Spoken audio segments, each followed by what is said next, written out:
Welcome back, troglodytes, to the Trogly's Guitar Show. Today, the 2009 Gibson Les Paul Black Widow. The Gibson Les Paul is one of the most iconic shapes in all of electric guitar history. What started out as a partnership between Gibson and Les Paul himself birthed the original Goldtops, and the rest is just history. These guitars have shaped the rock and roll scene, but in 2009, eerily the same year as Les's death, one dared to go darker than that. The Black Widow.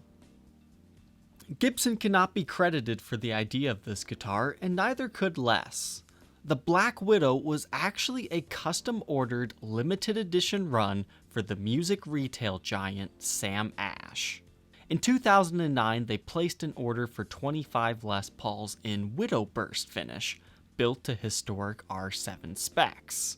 10 of them were intended to be shipped off to Europe and Australia, whereas the other 15 were for the US market. Besides such a dark red and black finish, the thing that immediately caught everyone's attention was the red lacquer that was sprayed over top the binding and the headstock's face. It made the guitars look so evil, so metal, such an interesting concept borrowed from the phenomenon of aging lacquer on vintage guitars. But now, with color. Many critics were quick to diss the paint job by calling it cheap, looking like the second guitar all beginning guitarists buy that's overly metal. This is not what a Les Paul should be. While everyone is entitled to their own opinion, the idea proved popular enough for Gibson to make more of these in varying colors, as well as branch the idea out to other body styles, such as the Flying V. The Black Widow started this all. Some of the other color options later released include red, purple, green, blue, orange, turquoise, gray, and even a black one with red binding. Keep in mind though, the Black Widow title was never reused. You can even find some in satin finishes. However, none of these are quite like the first run of Widows. There is a reason why the initial limited edition run from Sam Ash is the most collectible, besides just being the first. The following iterations are based off of a custom shop Les Paul custom. They have back binding, lack a stinger, have varying fretboard materials from rosewood to richlight, Nashville-styled bridges, and most have gold hardware. So, besides their fancy colored and figured tops, the unique features end there. The Black Widow is a whole different story.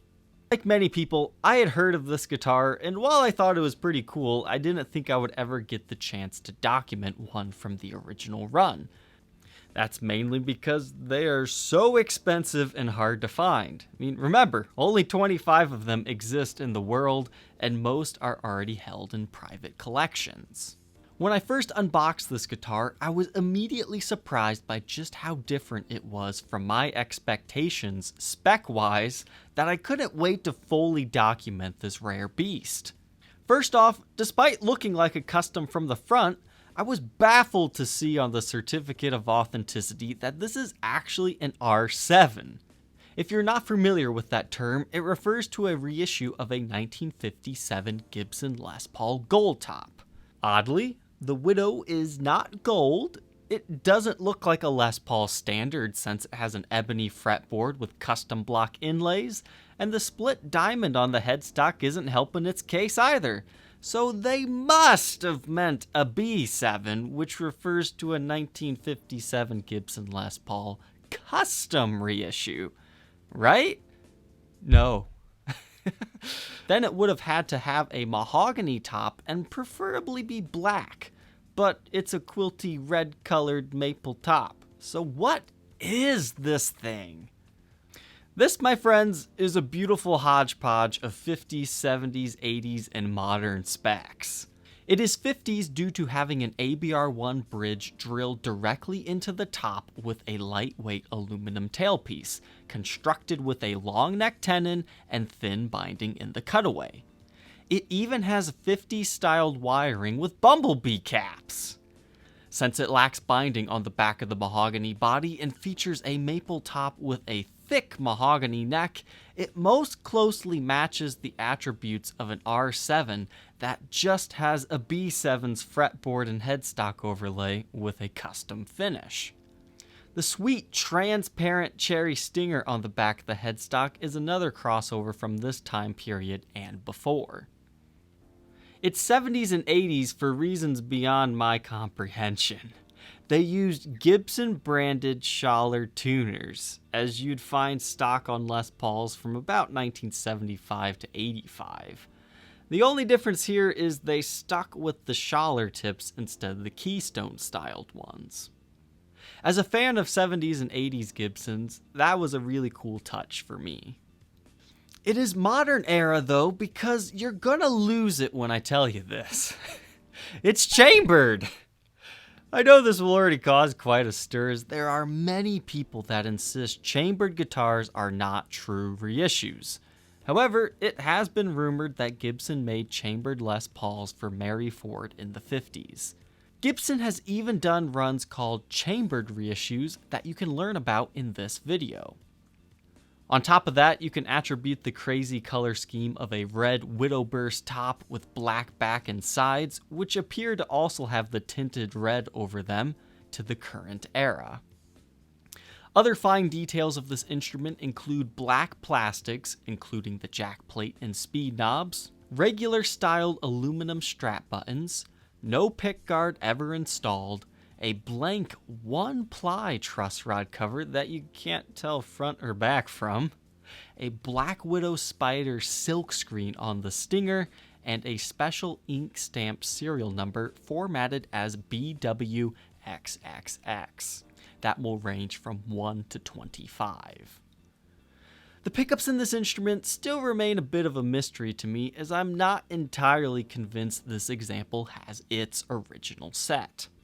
Looking at the wiring, the soldering job looks factory fresh, and they are clearly Gibson-made pickups, but I find it really odd that they used 4-conductor wiring when the instrument doesn't have any fancy electronics like coil splitting or phase inversions. The backside of the pickups look like 57 Classics, but are missing the patent applied for water slide decal.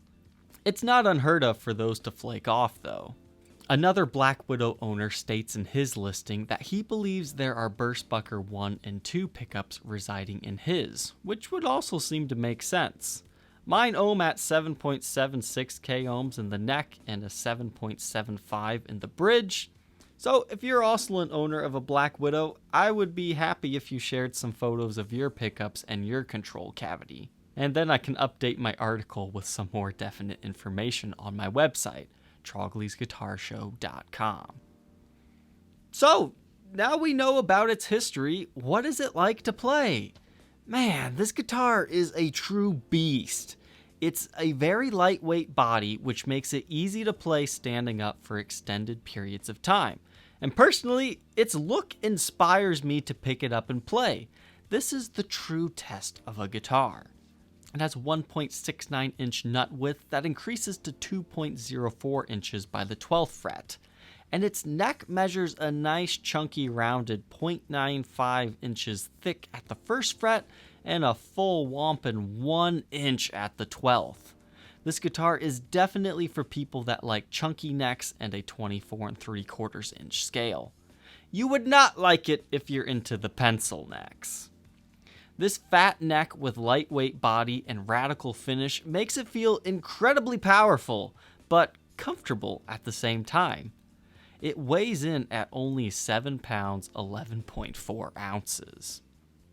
The only thing that I didn't like about this guitar at first was the binding along the fretboard is not actually red. As we discussed earlier, it is only the clear coat that is tinted red to give it that color.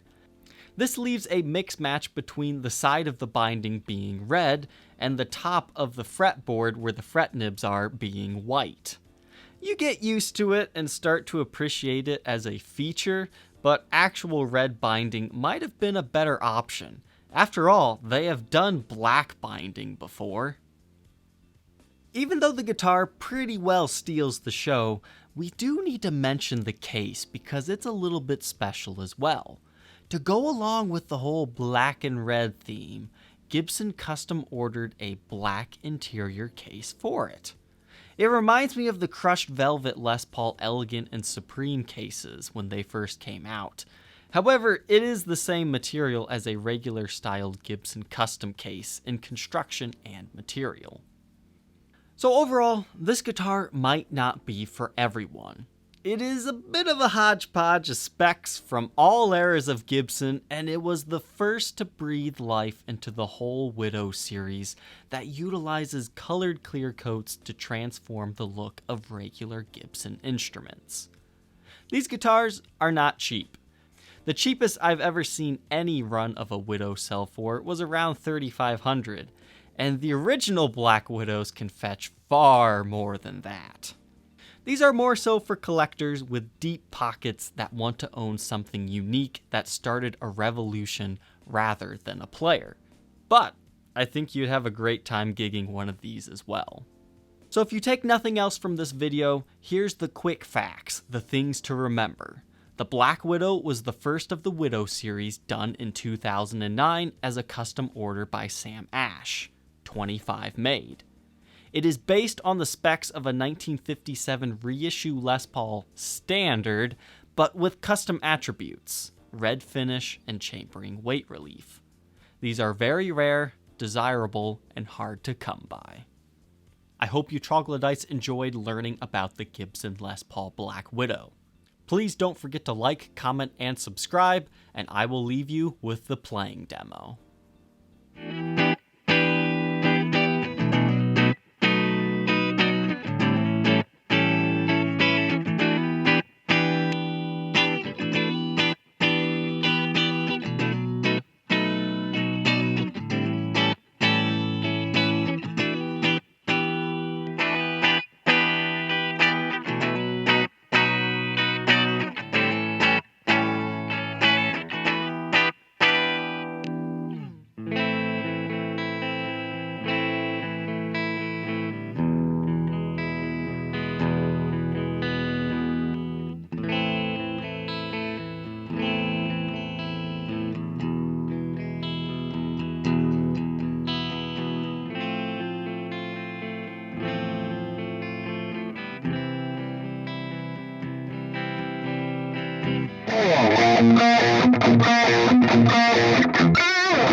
Thank you, troglodytes, for watching, and we will see you tomorrow on the next episode. Take care.